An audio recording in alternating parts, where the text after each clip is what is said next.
Café et chocolat, l'entreprise et l'éducation sur la même longueur d'onde. Bienvenue dans cette édition estivale de Café et chocolat, l'émission qui met l'entreprise et l'éducation sur la même longueur d'onde. Au micro, Basile Duflou, nouveau président de Rêve FM.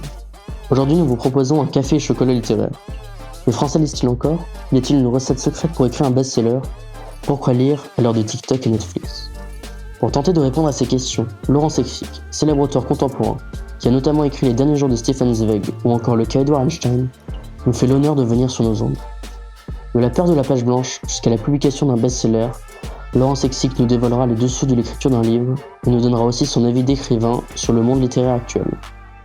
Pour clôturer l'émission, dans le coup de cœur culturel, Pauline Cachou, nouvelle vice-présidente de Rêve FM, nous prouve que rap et littérature s'embrassent à la lumière d'une comparaison entre Risible Amour de Milan Kundera et le morceau éponyme de Nekfeu. Mais passons sans plus attendre à l'interview de Laurent Sexic. L'interview.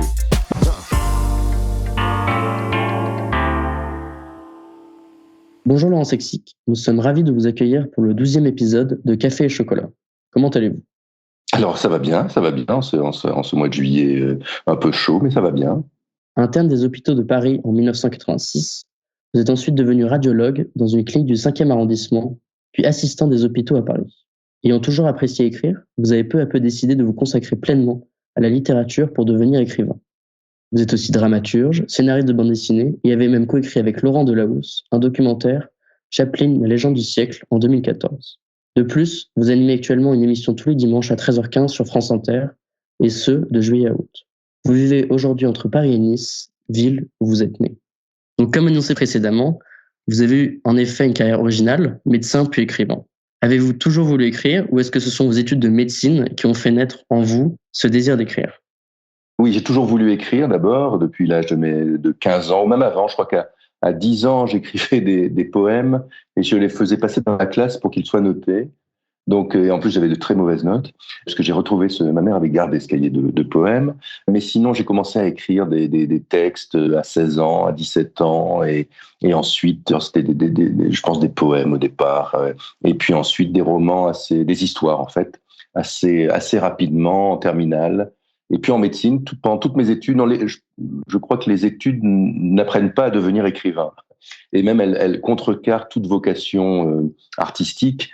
Donc, c'est pas pour autant qu'il ne faut pas les faire, mais il faut lutter pour sa vocation et contre le fait que les études, quelles qu'elles soient, ou les métiers, quels qu'ils soient, viennent un peu en opposition, comme toute la société, d'ailleurs par ailleurs. Ça veut pas dire qu'on écrit contre, mais il faut se préserver des conforts spirituels que peut offrir la société pour aller dans son art, que ce soit l'écriture, la peinture, le théâtre. Mais donc, ça remonte, pour répondre à votre question, ça remonte à mes 17 ans, je pense.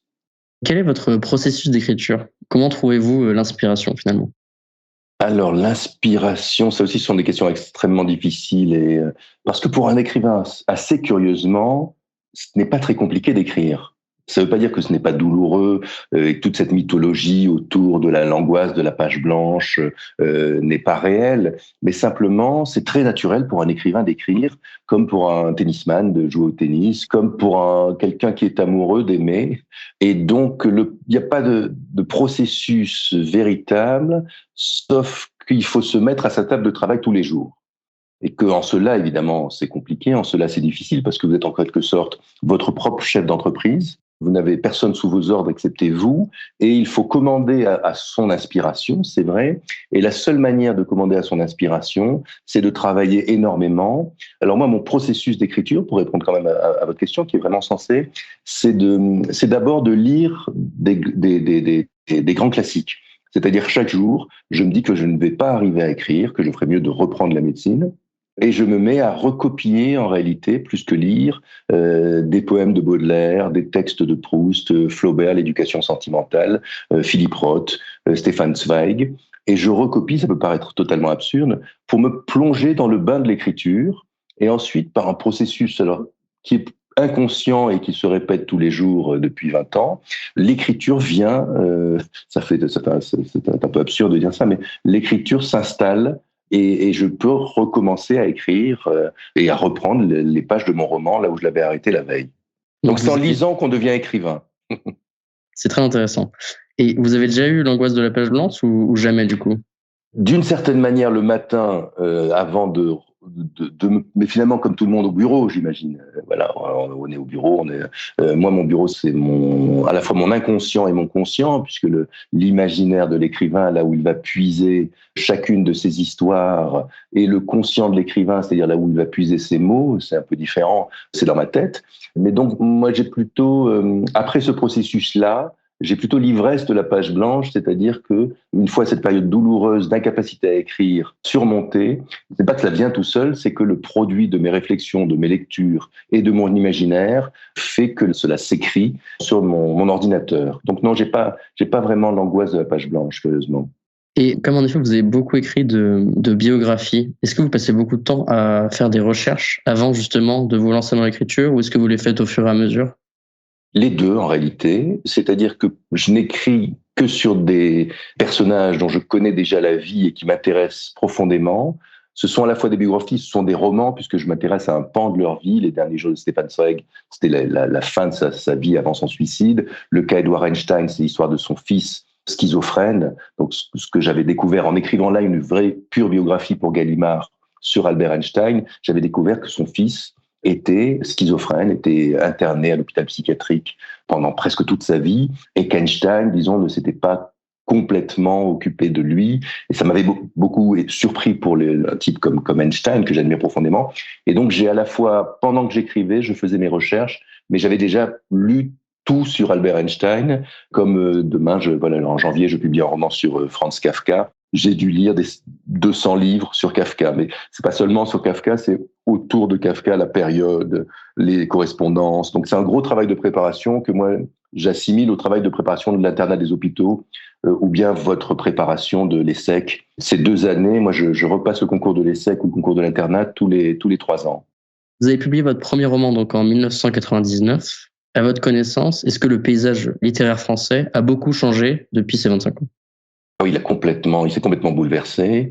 On lit de moins en moins et on continue de lire de moins en moins, ou disons qu'on lit toujours plus les mêmes livres. C'est-à-dire que, en réalité, toujours moins de gens lisent toujours plus les mêmes livres. Ce qui fait que, donc, ces espèces de primes au best-seller.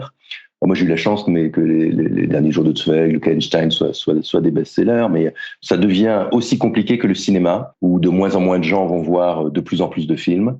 Et donc, il y a de nouveaux médias. Évidemment, les critiques littéraires classiques ont de moins en moins de pouvoir. Je ne sais pas si c'est un mal ou un bien. Ce qui est un bien, c'est que de plus en plus de lecteurs ont des blogs, enfin, plus des blogs maintenant sur Instagram, etc. On donne leur avis et sont suivis. Et donc ça c'est bien. Il y a une popularisation de la critique. Et donc l'avis de chacun compte et donc le goût de chacun a plus d'importance dans un paysage littéraire et artistique en général. Moi, j'ai la chance d'écrire des pièces de théâtre. Le théâtre est en plein naufrage. La littérature, c'est un peu moins vrai. Mais donc, bon, il y a le cinéma, c'est vraiment terrible ce qui se passe. C'est le règne de la série. Alors la série, moi, je trouve que c'est l'antithèse du roman, dans la mesure où il n'y a pas de fin. Enfin, on peut imaginer qu'il y a des fins à des séries, mais en réalité, pour moi, c'est la négation du roman, la série. On peut aimer les séries et lire des romans, fort heureusement, mais il y aurait vraiment de quoi s'interroger sur cette sorte de toxicomanie des temps modernes qui flatte à la fois l'insatisfaction et la satisfaction qui est devenue la série. Même si on aime les séries, on peut s'interroger là-dessus. Donc vous êtes en train de dire qu'aujourd'hui, il y a beaucoup moins de chances laissées aux petits écrivains et que les gens ont tendance à lire seulement les best-sellers? Ça, c'est une réalité. C'est une réalité. Il faut voir la liste des meilleures ventes. Ce sont des gens qui ont déjà écrit des romans. Il y a fort heureusement des bonnes surprises. Et moi, j'encourage tous vos éditeurs, tous les étudiants à ne jamais penser. Moi, je pense jamais à ça quand j'écris. Vous me posez la question, mais quand j'écris, je suis avec Kafka, je suis avec Stefan Zweig, je suis avec mes personnages et je me moque de tout cela. Et donc, un écrivain en herbe doit se dire, moi, ce que je veux, c'est affirmer ma vocation, devenir un grand romancier, de toute façon, et écrire mon histoire. Ça peut être aussi sous la forme d'un film, d'une série, d'une pièce de théâtre, mais d'une BD. Donc il ne faut pas penser à ça en réalité, mais comme vous me posez la question, au niveau économique, c'est vrai qu'il y a quelque chose qui s'est passé en 30 ans et qui n'est pas rien et qui est presque l'annonciation d'un nouveau monde. Et alors c'est toujours facile de dire ça, mais qui, de toute façon, le monde de l'écrit, entrant dans le monde du virtuel, le monde de l'écrit est peut-être voué à disparaître. On aura toujours besoin de raconter des histoires, ça va être par d'autres biais. Encore une fois, il y a des séries qui sont excellemment faites, mais il y a à s'interroger sur la fin des choses finies. La fin de la finitude, le film, la pièce de théâtre, le roman, pour cette volonté d'étendre à souhait une fiction qui est un peu la négation aussi de la fiction. Alors on change un peu, mais de quel livre êtes-vous le plus fier ? Alors de 2 romans. Le premier, c'est Le cas Edward Einstein, qui est vraiment une histoire bouleversante qui a été traduite dans le monde entier, qui est l'histoire de ce fils qui s'appelait Einstein et de son père. Et j'en ai fait une pièce de théâtre à la Comédie des Champs-Élysées. Et c'est une histoire qui m'a bouleversé en premier lieu. Et puis le livre que j'ai consacré à mon père, qui s'appelle Le Fils obéissant, et qui évidemment est une histoire beaucoup plus personnelle, mais qui est peut-être la moins dramatique des histoires, qui est souvent drôle, je crois, même s'il y a un sujet assez fort, qui est la mort de mon père, en fait, et comment un fils peut vivre. Et je crois que j'ai eu beaucoup de réactions qui me disaient que ça avait aidé des gens aussi dans le deuil de partager cette expérience. Et quel est le livre, ou les 2 ou 3 livres, qui vous ont le plus marqué, ou alors qui vous ont forgé pour votre carrière d'écrivain ? Il y a Philippe Roth, dont je crois beaucoup d'étudiants ont lu le complot contre l'Amérique, parce qu'il était à plusieurs programmes. Pour moi, c'est un auteur majeur, avec des livres extrêmement drôles comme Le complexe de Portnoy's complexe, et puis des livres plus tristes comme Pastorale américaine, qui est l'histoire d'une adolescente en révolte. Ce sont surtout des livres d'adolescents. Et puis Salinger, les nouvelles, et puis son livre culte, Trappe-cœur. Et pour en citer d'autres, alors Flaubert, L'éducation sentimentale, qui est pour moi un livre dans lequel je vais puiser dans mon travail, en fait. Donc voilà. Mais si j'avais des livres à conseiller, c'est vraiment de continuer à lire Philippe Roth et Pastorale américaine. Pour moi, c'est un des plus grands livres du XXe siècle. Il y a après des livres de Modiano, de Leclésio, de Pérec. Un homme qui dort de Pérec, c'est un tout petit livre sur un étudiant qui ne veut pas aller passer son examen et que vos lecteurs peuvent lire parce que c'est vraiment bouleversant et ça parle à chacun. Un homme qui dort de Georges Perec. J'aurais une dernière question pour vous. Pensez-vous que l'été est un moment propice à la lecture ? Mais il faut avoir l'esprit libre pour lire, pour s'évader, pour faire travailler son imaginaire, parce que curieusement, le lecteur fait aussi travailler autant que l'écrivain son imaginaire, bien sûr. Donc l'été, dans la mesure où il laisse du temps libre et où il laisse l'esprit plus libre, est évidemment une période qui est plus propice à la lecture, à l'évasion, donc l'évasion physique comme l'évasion mentale. Donc évidemment, sur un transat ou en avion ou en voyage, il est bon d'emporter une part d'un écrivain qui est aussi une part de chacun et une part de soi en réalité quand le livre résonne comme il doit le faire avec ses propres préoccupations, ses propres rêves et ses propres espoirs. Merci beaucoup Laurent Sexic. Merci à vous, je suis très honoré et bonne lecture de l'été. Merci et à bientôt. Notre coup de cœur culturel.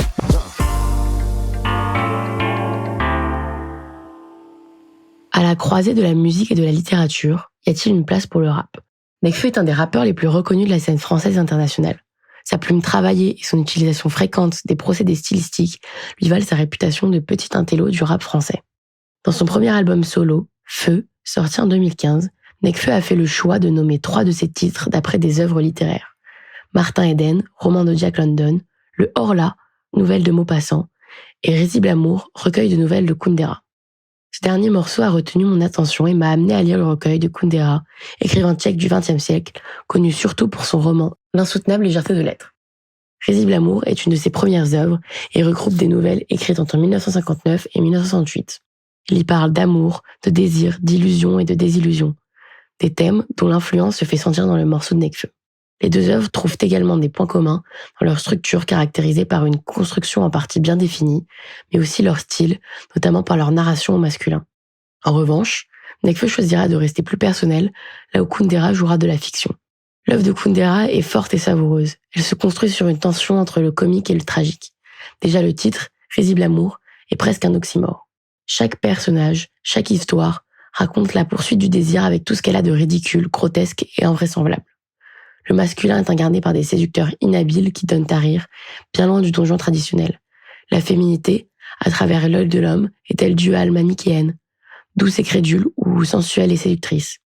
L'œuvre de Milan Kundera donne à voir les relations humaines dans leur complexité mais aussi leur universalité. Il n'a de cesse de désacraliser l'amour. L'amour n'y est pas fantasmé et on s'y retrouve, parfois honteusement, mais toujours reconnaissante de la justesse offerte par l'auteur. Finalement, même si le recueil et le morceau restent très différents, tous deux nous donnent une définition de l'amour qui souligne son caractère paradoxal. L'amour, c'est justement ce qui est illogique. Kundera, le colloque, ou l'amour, le sérum et le venin vu qu'on aime avoir mal, Nekfeu, dans Risible Amour. Malgré tout, l'influence de Kundera sur ce morceau et sur le jeune rappeur est indéniable et peut permettre, comme cela a été mon cas, de découvrir un auteur et son œuvre.